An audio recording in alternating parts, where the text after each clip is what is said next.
that was an example from this book, Jazz Guitar Comping by Andrew Green. In this video, I will go over this book, what I learned from it, what you could expect to learn from it if you get it. So there are different chapters covering different concepts of comping, I guess. And then there's a few etudes, one of which I just played, where he applies all these concepts to different jazz standards or compositions. So I'll give you a little taste of each of the chapters so you get an idea of what the content of this book is about. And then I'll play some of those etudes for you. And yeah, let's get started, shall we? So the first chapter is voice leading. So developing an understanding of each of the voices. I talk about this a lot in my videos, that instead of thinking a chord shape to another chord shape to another chord shape in, for example, a 2-5-1, it's better if you can develop an awareness of each voice. And especially some voices are maybe more important, like guide tones. So here's an example, A minor 7 like that, D7 like that, and G major 7 like that. So the book comes with audio, so you can play along.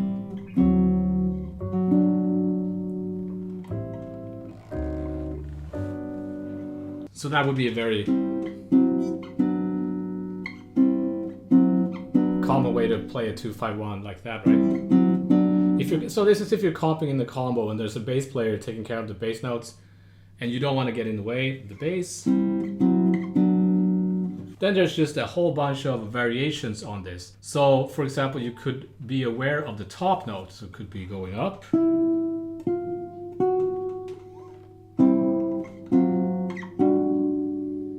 Or it could go down.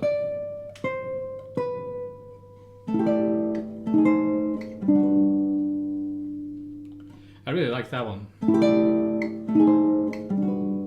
Or it could be a melody that goes something like... So obviously the top note is what's gonna stand out the most. That's what people hear.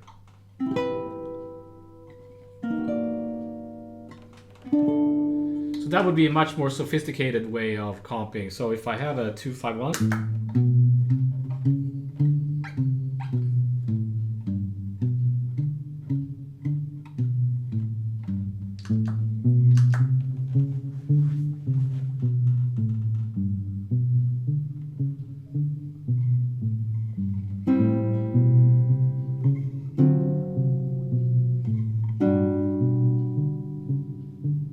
or more advanced.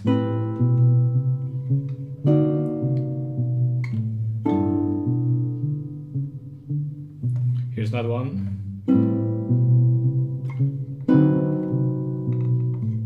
In this case, the top note stays. So you need to understand the theory right here and there. There's no tabs or anything. There are chord diagrams sometimes, but that's just to make it easier to read. You still need to understand the theory behind this, like how does this work, for example. So a D7, and this is some kind of altered chord, right? So it's actually a E flat minor major 7 voicing that creates an altered sound. This is like a fourth structure in closed position. So then there's just like several pages of different combinations like this, tons of it. What I recommend is that you take a standard, a very 2-5-y standard, and put these to use. So let's do Afternoon in Paris. So I'll take this one, where the top note goes up. So let's use those voicings over the A section of Afternoon in Paris.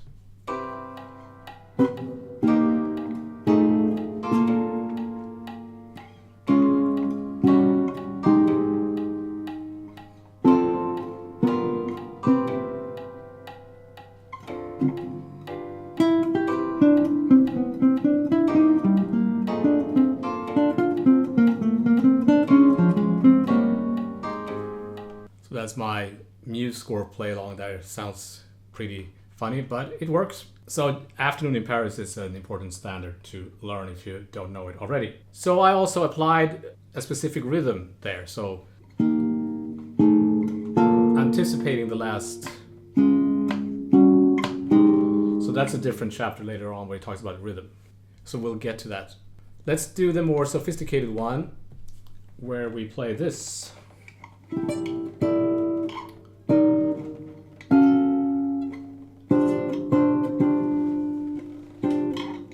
I even changed it to this voicing.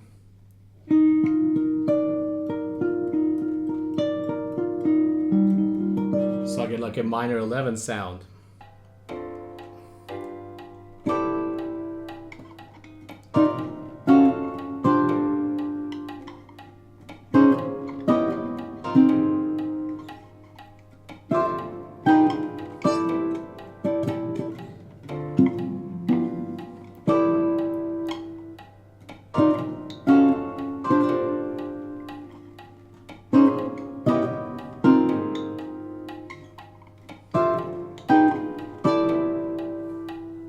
Let's do one more.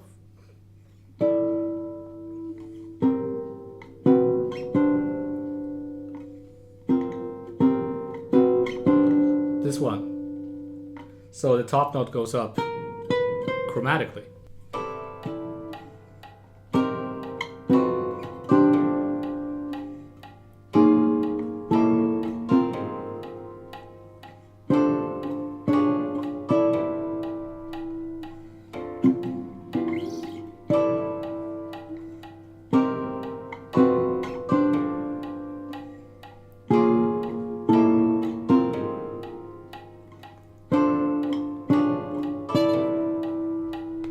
One thing that I discovered in this book is the idea of that if you have a dominant chord, like in this case a G13 for example, this shape can be derived from this diminished scale, right? This half whole. It means I can move it.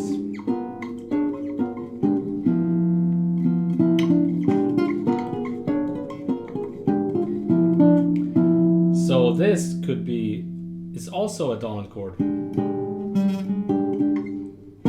Here's the Hendrix chord, and this one.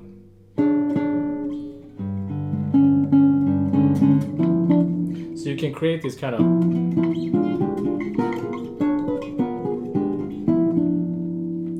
which is really cool, which is what is happening here, right? You wouldn't normally play a F7 like that, right? It's a fifth and a flat 9 and a sharp 11. But it sounds great.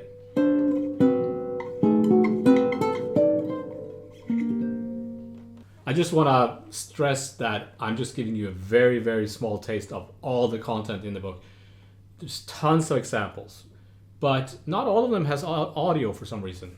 So next chapter is multi-use voicing. The idea is to take a shape, like an actual shape, right, and get the most out of it, like the most bang for the buck, is that the expression? So for example, if I have this shape that I just talked about, that could be used in many different ways. Could be a D minor 6, 9. It could be different things. So here is an example of playing the same voicing over a tune.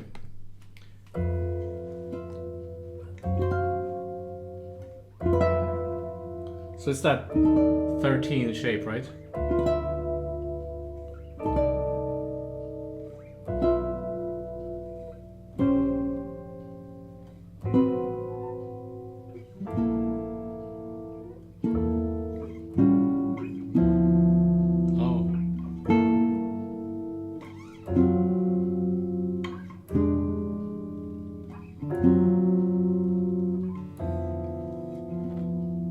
That was Beatrice, right? So it sounds a little mysterious, but so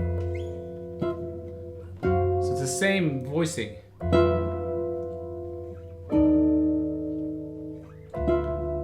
Just it's different chords.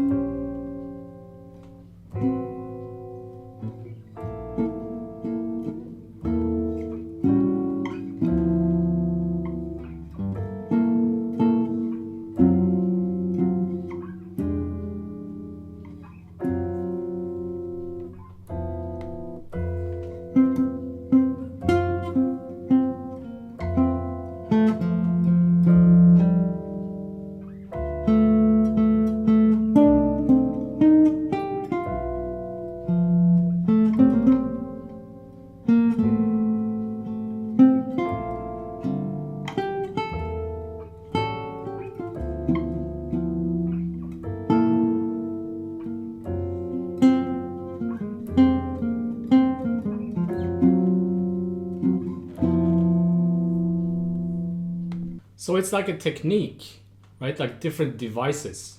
So I don't know about you, but sometimes when I'm comping, especially if you're comping a tune with a short form and it's like repeating over and over and over, like the saxophonist is taking 10 choruses, right? You find yourself playing, I'm playing the same stuff all the time. Then it's a good idea to do something like this. Well, I'm just going to use the same voicing, just as a kind of a creative thing. See how many ways can I use this chord? It might sound a little funny, but it's still, it's interesting. Then he talks about just a triad like this, like a C triad in second inversion. What it could be A minor, could be F major 9, could be A flat major 7 sharp 5, could be D sus. But you could also add notes above it, or maybe add note under it and one more under it. That's a B flat. But the idea is that the shape is in there somewhere. And even more sophisticated, you could add maybe an F sharp. That could be a C major 7. A minor 13. So if I wanted to create a 2-5-1 using this shape, I could do this: C minor 7, F7 to B flat major 7. So now I'm not using really good voice leading, I'm just trying to get the most out of the same shape. So let's do that over Afternoon in Paris.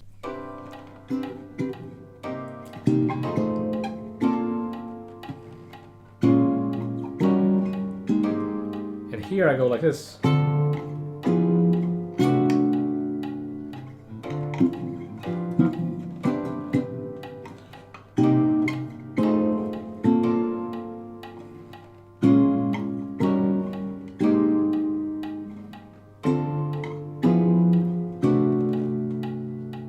So that last time I did something else. I went down E over F to create a G 13 flat 9. And then C Lydian. I could even throw the E in there. It doesn't matter, it's just my focus is on using the same shape. Again, as a kind of a way to limit myself or come up with a different way of playing that I normally wouldn't. When you get stuck in like just playing the same old shapes, just try a concept like that.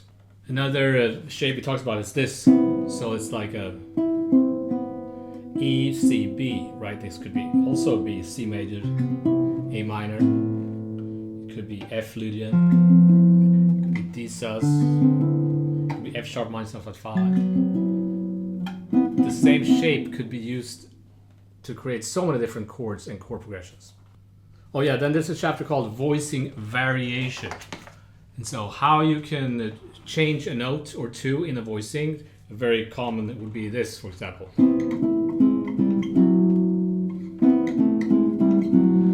Playing like a, and then I'm just dropping the bass.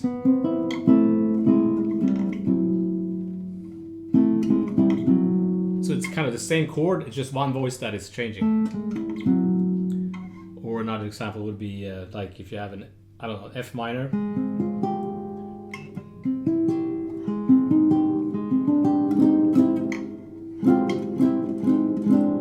That's a John McLaughlin thing, right?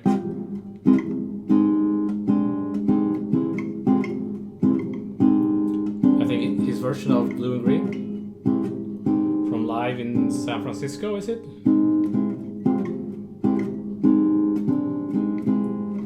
So a very common thing, like so you have a A altered, to take the top note. But he also explores the other voices. And comes up with different, very interesting ideas. Again, like, I don't know, like many pages. Yeah, so that thing I just did, let's say I have an E minor like this. E minor 9. E minor add 9 actually. I do this.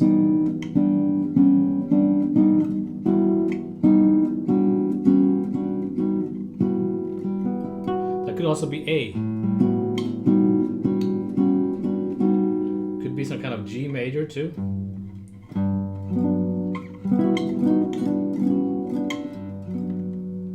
So it's good to explore this stuff.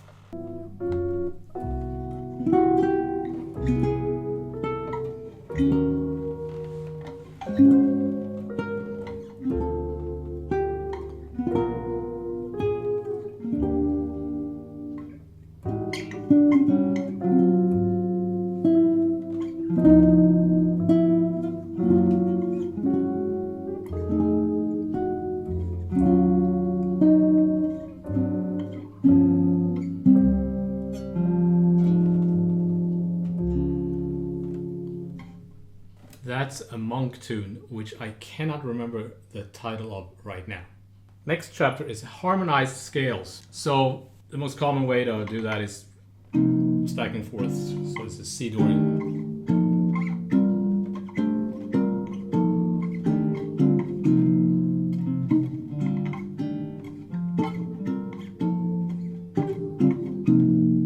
Or top set of strings.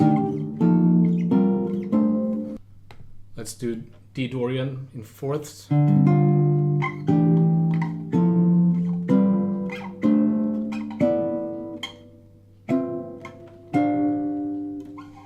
Another way to do is to do the so-called so what voicings, where there's a third on top.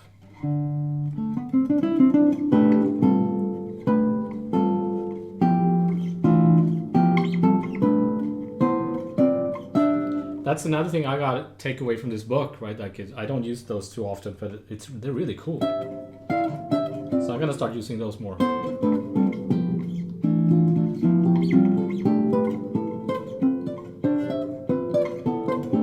A lot of books talk about this, like for example, Mikko, the advancing guitarist. There are other variations, but I don't want to get into that too much here. Maybe I'll make a video about chordal structures. I have talked about that a little bit in the past. It gets very sophisticated when you start applying this to the melodic minor and the modes of the melodic minor. As you notice that there's a certain level of theory, you need to know your jazz theory to get the most out of this book, right? So I'm talking about stuff that I'm assuming you know. But if you want to apply this to, like, say, altered, these fourth voicings, it gets kind of tricky.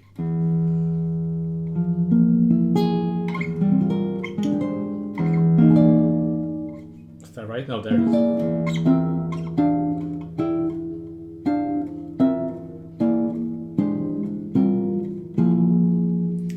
It takes a long time to get that under your fingers. What I like to do is to, let's say I find this shape. This is actually a stack of fourths, right? The Hendrix chord. Then I find the ones surrounding it, like.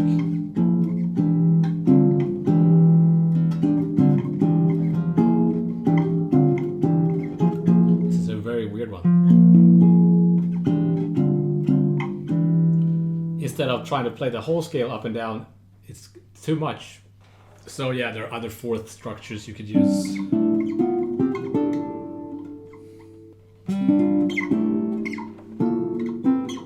Some of them are not as user-friendly, and yeah, I'm kind of digressing here. But he talks about this here, and another thing is to use the symmetrical diminished scale. For example, this, let's say I have a E sharp 9, that's derived, could be derived from the symmetrical diminished scale, the half whole. If I go up the scale with this chord, I get this. That's an E or F.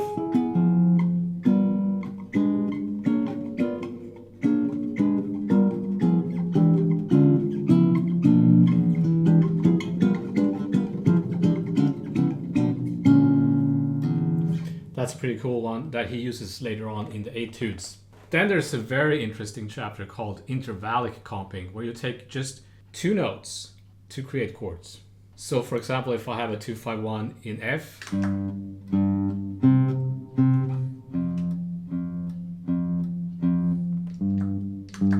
I could do this. Seconds.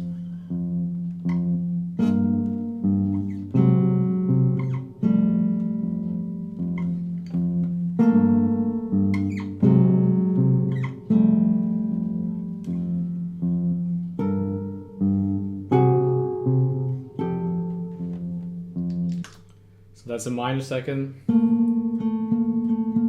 Then it's a major second with a sharp 11 and a flat 13 to the 9th and the 3rd. It's always a good idea to, instead of playing big chords, downsize them and play small voicings, because that opens up the harmony for the listener. But you have to be also a little bit careful, because you're not outlining the harmony, you're kind of just playing colors. So you also want to think about how different intervals, if they're consonant or dissonant, like that's dissonant, right? So if you do this all the time, it's going to be kind of weird, especially if you're comping a vocalist or something. It's on a wedding gig, it's going to sound like, what are you doing? Then like maybe huge intervals. That's a very dissonant interval.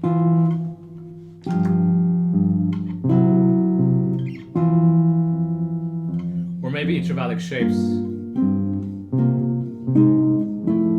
Those are fifths, so it gives you very almost medieval.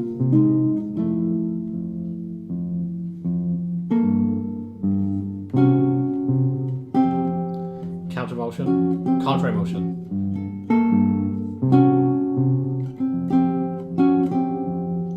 Tons of ideas like this. So again, you want to be a little bit careful when you're using this, but this is very good. What I was talking about earlier, let's say you're comping a tune and you find yourself playing the same thing over and over. Try this, like especially if you're playing, let's say, like rhythm changes, right? And it's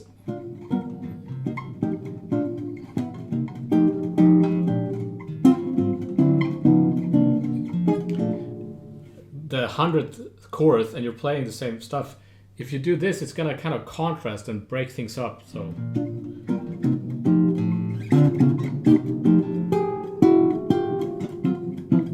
it's almost like, where did Schofield come from? Then there's a chapter on rhythm, really, really good. This is like relates to a previous video I did on rhythm and comping. So he takes a 2-5, a short 2-5 in B flat, and then he just lists all the different combinations, so how to hit those chords where in the rhythm. So I'll just play a few for you, you get the idea. So if I have a 2-5-1 in B flat, I could play like this: 2, 1, 2, 3, 4. Anticipate the last one. Or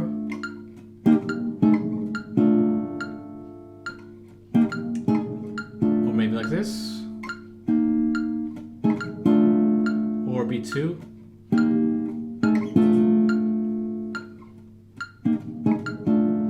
And just sitting with this page and just trying it over different tunes, and it's gonna improve your sense of rhythmic variation when you're comping. Just a little caveat.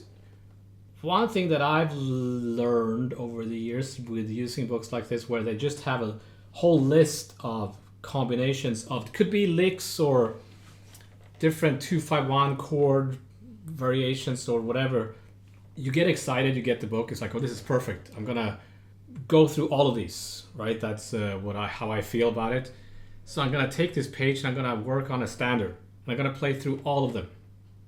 That's not the best idea, because if I stop you and ask you what was the example number 5, you're not gonna remember necessarily. So instead of doing that, I think it's better to take 1 or 2 at a time, and instead of playing 20 examples over one standard, play 2 examples or even 1 example over 20 standards. So find standards that have the chord progression, like a 2-5. Make his playlist in Spotify, whatever you're using, with just a list, or iReal Pro, of tunes that are similar in the 2-5-1 chord progression type, and then take one or two and just play through them over and over, and then that's how you get to know these licks, because they're kind of licks. They're kind of like licks, right? It's just comping licks. And in that little examples that I made over Afternoon in Paris, I used different rhythmic variations from that page, and that stuff is on my Patreon page. So now I'll play you the Etudes, some of them, where he takes some of these concepts and apply them to tunes. See if you can hear what tune this is. The book doesn't tell you, actually.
So that's Fee Fee Fo Fum by Wayne Shorter.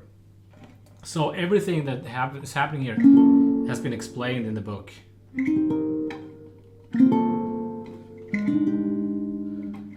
That's a very interesting A flat major 7 chord. That's why I changed a little bit myself here.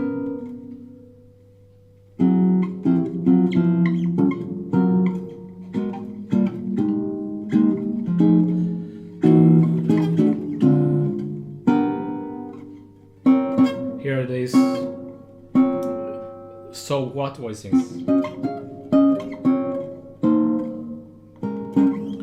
So here there are no chord diagrams, which you kind of would have needed, because here this voicing, it's kind of hard to know that you have to play with an open string, but it doesn't tell you that. You have to figure it out yourself, I guess. And then here's an example of this multi-use voicing. So B major 7 going to D. It uses the same voicing, so for B major 7 going up to the D 7. That's very sophisticated. The last example, the last line is very hard to play. It's a good technique exercise. That's what it is.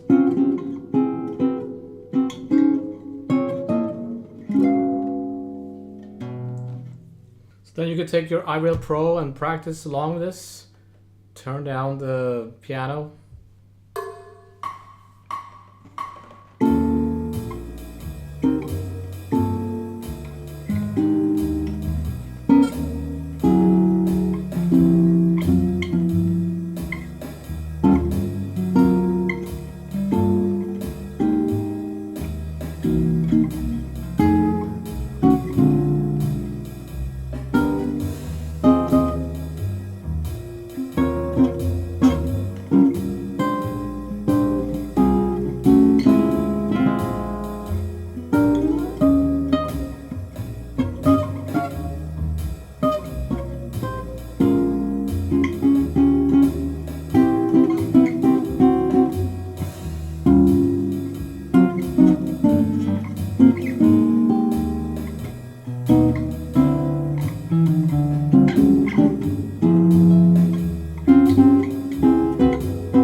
that's another cool tune to learn. Fo fi fi fi fo fum. I guess that's a nursery rhyme or something. I don't know what that means. So let's move on to the next tune and see if you can hear what that is.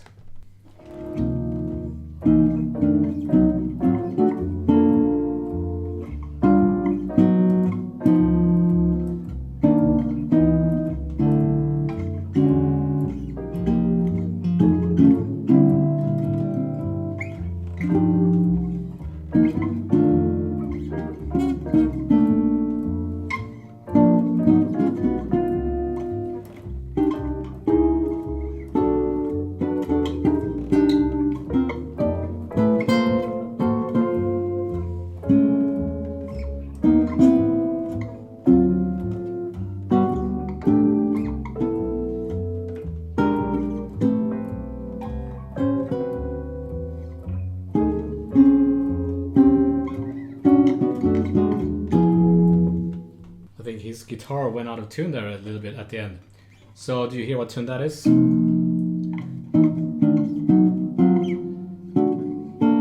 So here again we have a diminished scale pattern.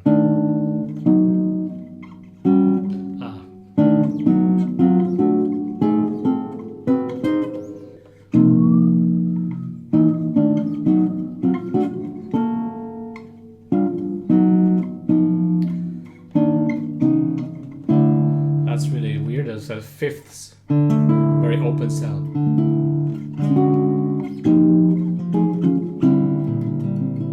Multi-use voicing,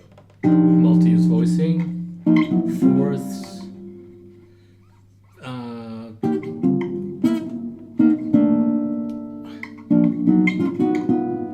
So it's milestones, right? Old milestones.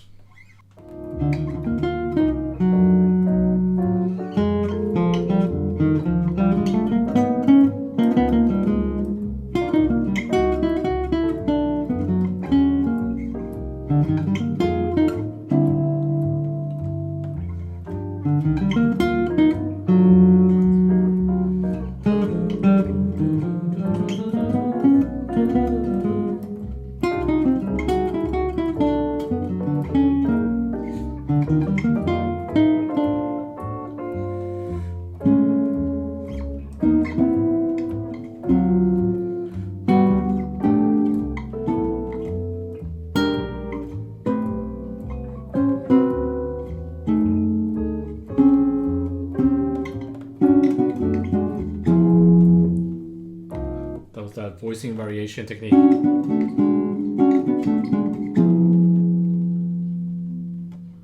And the idea that I said before, if I have a 13 chord, I can move that shape in thirds. I really like these etudes. Let's keep going and see if you can hear which one this is.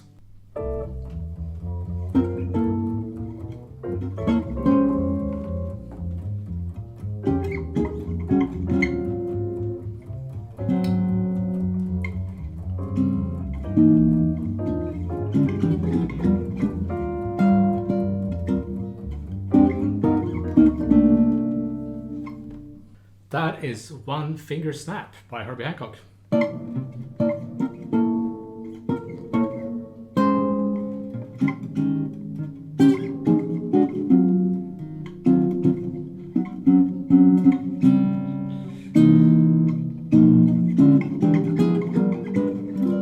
There's that diminished.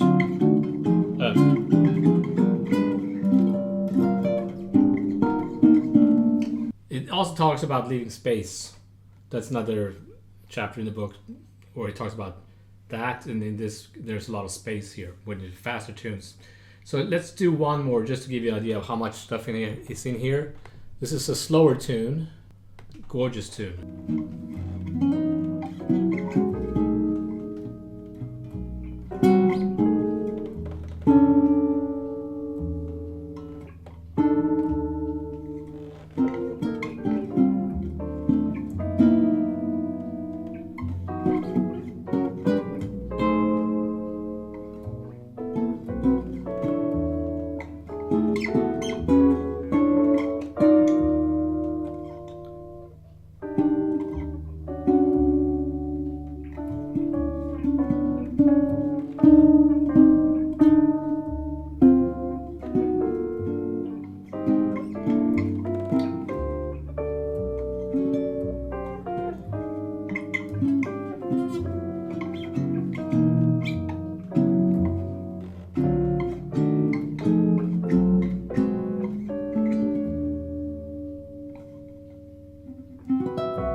pretty tricky, some of these harmonized scales. It's pretty tricky stuff.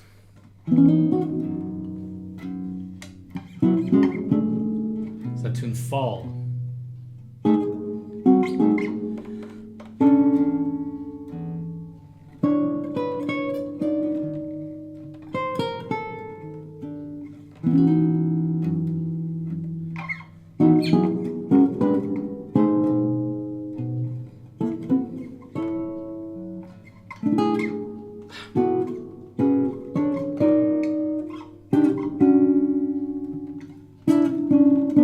There's an intervallic comp. This is pretty weird.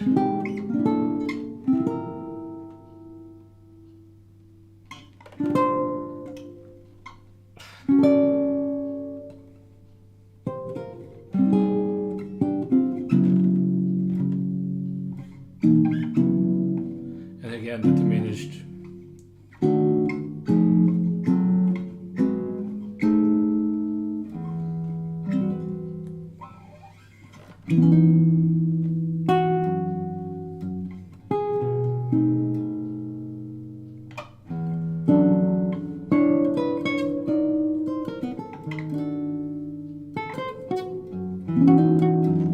Great tune. Maybe I'll do a lesson on that. Okay, so this is gonna be a long video. I gotta stop here. There's a whole bunch more. There's different comping examples of blues and modal tunes with explanations of everything that's going on. So it is kind of theory oriented, but I really enjoyed this book and I'm planning on getting his other books. I think he has 2 more books because this was so good, so I'm assuming the other ones are really good as well. So I hope you got something out of this, and let me know if you have any questions, and thank you for your time and attention, and I shall see you next time.